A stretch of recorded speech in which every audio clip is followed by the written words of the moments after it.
Praise the lord. పరిశుద్ధ తండ్రి ఈరోజు పరిశుద్ధ గ్రంథం నుంచి నీతో మాట్లాడుతున్నాడు. విశ్వసించువాడే నిత్య జీవము కలవాడు. యోహోను సువార్త 6వ అధ్యాయంలో 48వ వచనం ద్వారా హెచ్చరిస్తున్నాడు. విశ్వసించువాడే నిత్య జీవం గలవాడు. మనము ఎప్పుడైతే దేవుని ఎడల విశ్వాసము నమ్మకము మనం ఉంచుతామో అప్పుడు మనము నిత్య జీవం గలవాళ్ళం. ప్రతిరోజు మనము నిత్యము దేవుడి కాపుదల మనకు ఉంటుంది, దేవుని అనుగ్రహం మనకు ఉంటుంది. మనం ప్రతిరోజు మనము చూడండి, కొంతమంది చచ్చి బతికిన వాడని అంటారు, జీవం లేనివాడు అంటారు. కానీ మనం అలా కాదు. ప్రతిరోజు మనము నిత్య జీవం కలిగి ఉంటాం. మనము దేవుని ఆశీర్వాదంతో మన బిడ్డల యందు మన ఎడల దేవుని ఆశీర్వాదము, మనం చేసే పనులలో కానీ మనం వెళ్ళిన ప్రతి చోట కానీ దేవుని కాపుదల మనకు ఉంటుంది.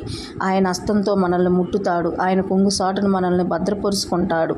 నా బిడ్డలు అని చెప్పి దేవుడు మనం ఆయన చిత్తానుసారంగా మనం ఎప్పుడైతే భయభక్తులు కలిగి దేవుని ఎడల మనం నడుచుకుంటామో, దేవుని నమ్ముకున్న బిడ్డలంటే ఎలా ఉండాలనా అని మనల్ని చూసి పక్కవారు నేర్చుకునే విధంగా అన్ని జనుల మధ్య మనము ఆయన నామమును దూషణ పాలు చేయకుండా ఎప్పుడైతే ఉంటామో, దేవుడు నా బిడ్డల నుంచి ఇంకా నలుగురు బిడ్డలు ఆశీర్వదించబడుతున్నారు, ఇంకా నలుగురు బిడ్డలు సత్యమును జీవమును నీతిని మార్గమును ఎతికి నా మార్గములోకి వస్తున్నారని చెప్పి దేవుడు ఎంతో సంతోషంగా ప్రతి క్షణం మనల్ని కంటికి రెప్పలాగా కాపాడుకుంటూ ఉంటాడు.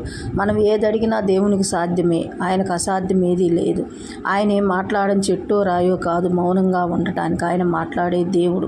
ఆయన ఆశీర్వాదాలు ఇచ్చే దేవుడు. ఆయన దీవెనలతో కుమ్మరించేవాడు. మనం అనుకున్నవన్నీ ప్రతిదీ ఆయన దేవుడు. మనం ఏమనుకుంటామో అడగక మునిపే నా బిడ్డలకు ఏం అవసరమో నాకు తెలుసు అంటున్నాడు ఆయన తండ్రి. ఆయన దుఃఖంలో మనల్ని సంతోషంగా మనల్ని ఉంచుతాడు. మనకు దుఃఖం వచ్చినప్పుడు ఆ దుఃఖాన్ని కనుమరుగు చేసి మనకు సంతోషాన్ని ఇస్తాడు ఆయన యేసయ్య. మనల్ని అనాథగా ఎప్పుడు ఉన్నీడు, మనకు ప్రతి క్షణము తోడై ఉంటాడు ఆయన మహిమలో మన ప్రతి అక్కరిని తీరుస్తూ ఉంటాడు. మనం నిందెలకి అలాంటి వాటికి భయపడిన అవసరం లేదు. ఆయన ఘనతలోనే ప్రతి ఘనత ఆయన ఏమని వర్ణించినా తక్కువే ఆయన్ని. మనల్ని ఎక్కడ తల దించే చోట తల దించనీయుడు, తల దించాల్సి వచ్చిన చోట కూడా తల దించనీయుడు ఆయన. మనల్ని తలను పైకెత్తుతూ ఉంటాడు ఆయన. శత్రువుల ఎదుటి కూడా ఆయన మనల్ని నిలబెడతాడు. దేవుడు అంటే ఆయన విశ్వాసంతో మనం నమ్మిక ఉంచి ఉండాలి ఆయన ఎడల. మనం ఎప్పుడైతే మనం విశ్వాసంతో మనము పరుగులు ఎత్తుతామో దేవుడు మనకి ఇంకా సత్తువనిస్తాడు, మనకు ఓపికనిస్తాడు. నా బిడ్డ అని ప్రతి విషయంలో మనకు కాపుదలుగా ఉంటాడు. ప్రతి మనం పెట్టుకునే పనుల్లో సఫలమవునట్లు చేస్తాడు. దేవుడు అంటే ఆయన గొప్ప కార్యములు అసలు చెబితే అర్థం కావన్నీ.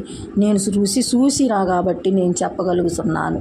రుచి చూసి తెలుసుకోండి ఆయన మహిమను, ఆయన సత్యమును, ఆయన జీవమును, ఆయన మార్గము ఏ విధంగా ఉంటాయో.